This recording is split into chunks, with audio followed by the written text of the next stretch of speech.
June 27 drone attack on the Indian Air Force base in Jammu and the subsequent sighting of more such unmanned aerial vehicles in nearby locations have raised questions on whether these movements were to test the efficacy of delivering destructive payloads from safe havens across the border. The damage to structures and personnel was minimal in the Jammu drone attack, but to neglect it for this reason may be unwise. The incidents probably established for their faceless perpetrators that lethal loads could be delivered by low-flying platforms like drones escaping radar surveillance. A next possible attack could be the real thing: larger craft flying faster, carrying a bigger destructive payload and better onboard navigation for precision delivery. Is India prepared? Retired Lieutenant Colonel Naveen Navlani, who is currently the General Manager Sales of IdeaForge Tech, discussed this new form of warfare involving drones at length with Asianet Newsable.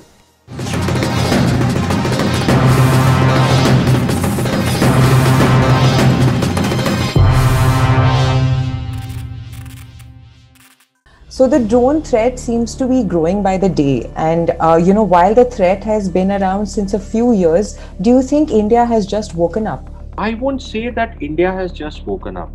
I would rather put it as the technology has developed to a state wherein now we are seeing more number of threats.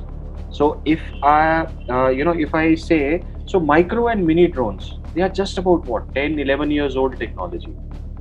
And the anti-drone technology would be maybe 2 bounds behind that, maybe 2, 3, 4 years behind that.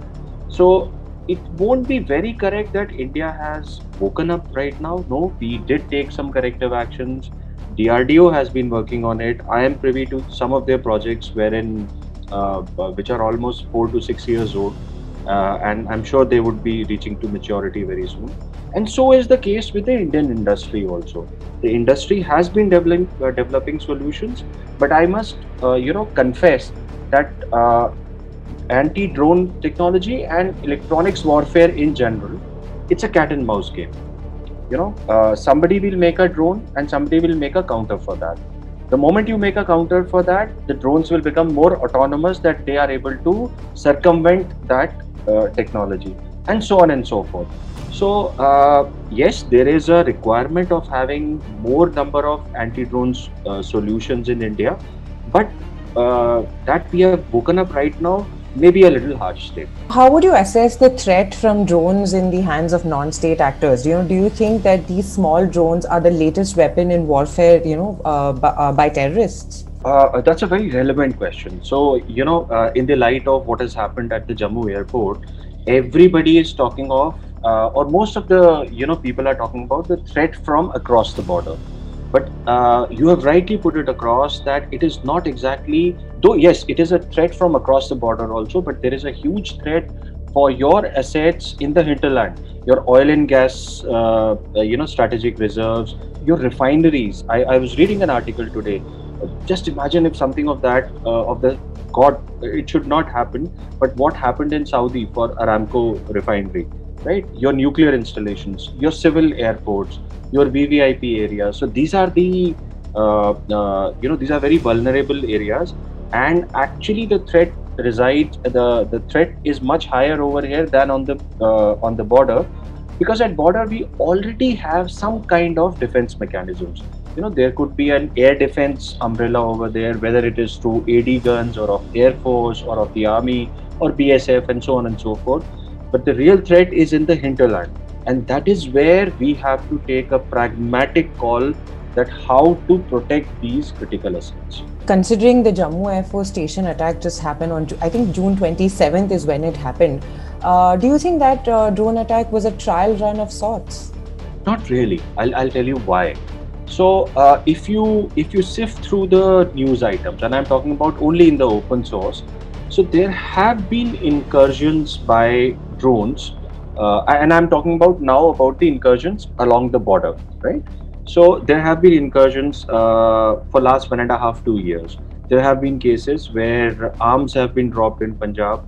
I think almost 2 years back, Honorable Chief Minister of Punjab, Captain Amrinder Singh, he tweeted, and there was a lot of hype around that time. So yes, things have been building up, and of course, this is the first time that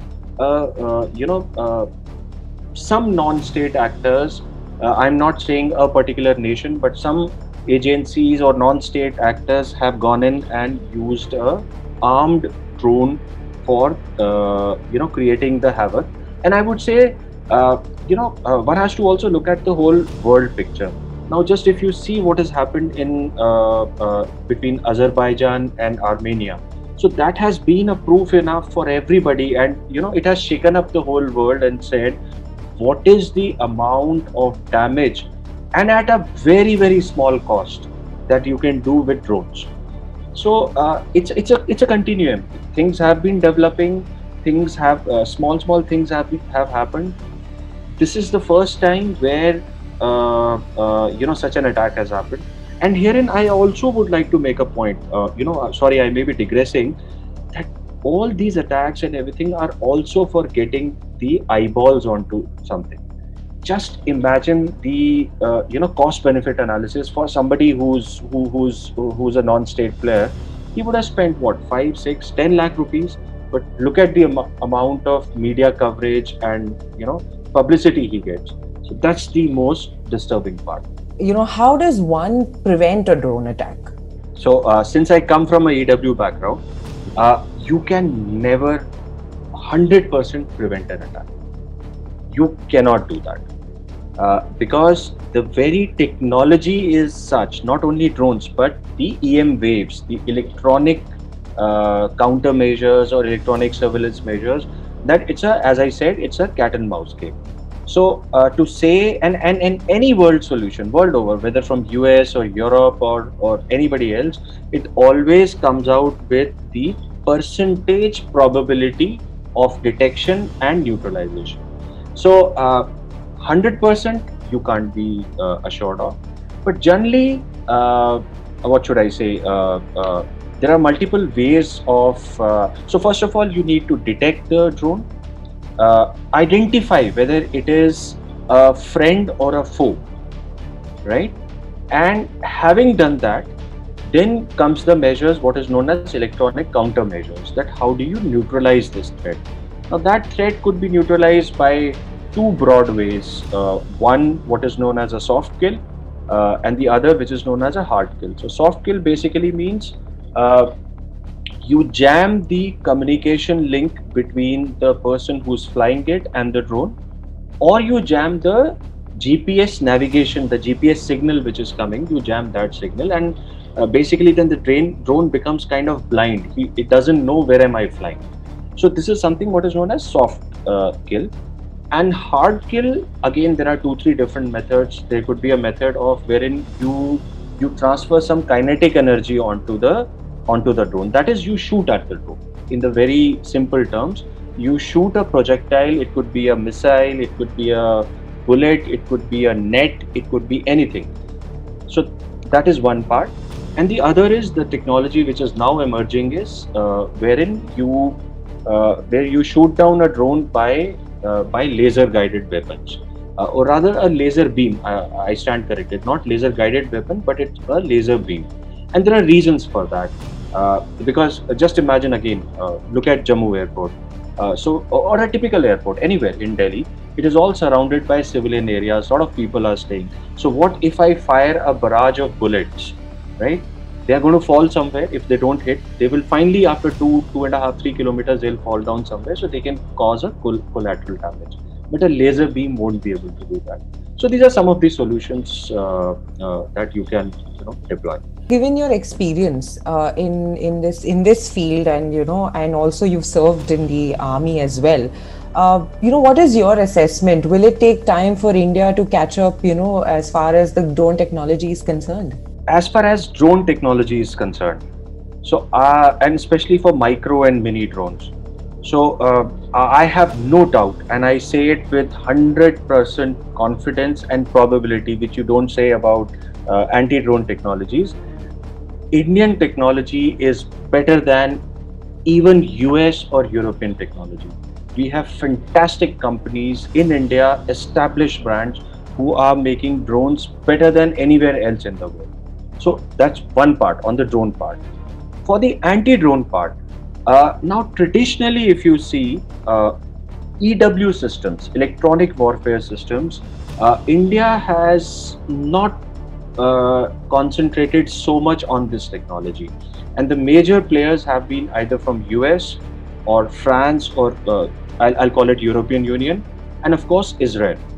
And I'm not talking about China because of course we cannot be importing or taking systems from that. So there are three main hubs: US, European Union, and Israel.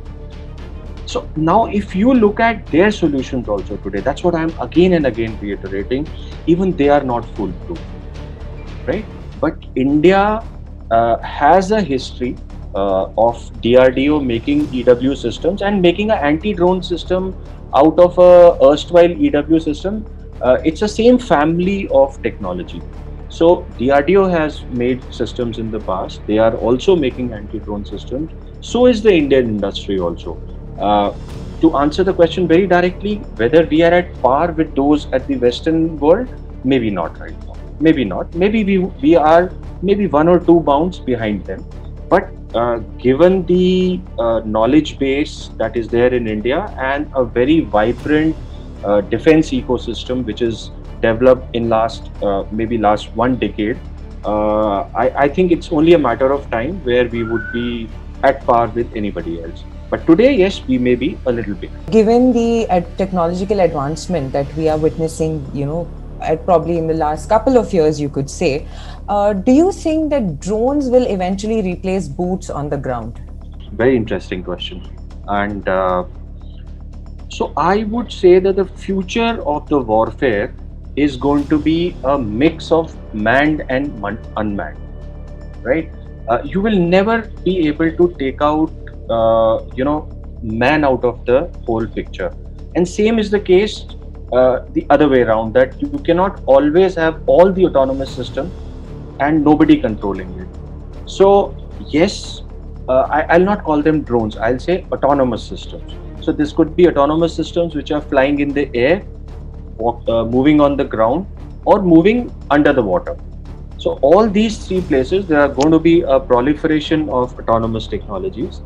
However, there would always be a man in the middle in the foreseeable future. And this would be my personal opinion. I would dread to think of a day where there is no man in between. Then you know of all those Hollywood movies that we have seen. I would dread to look at such a day.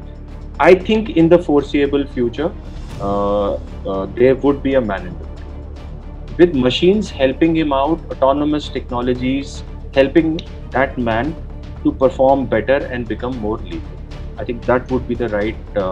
If I had a window to the future, that's what should happen in the foreseeable future.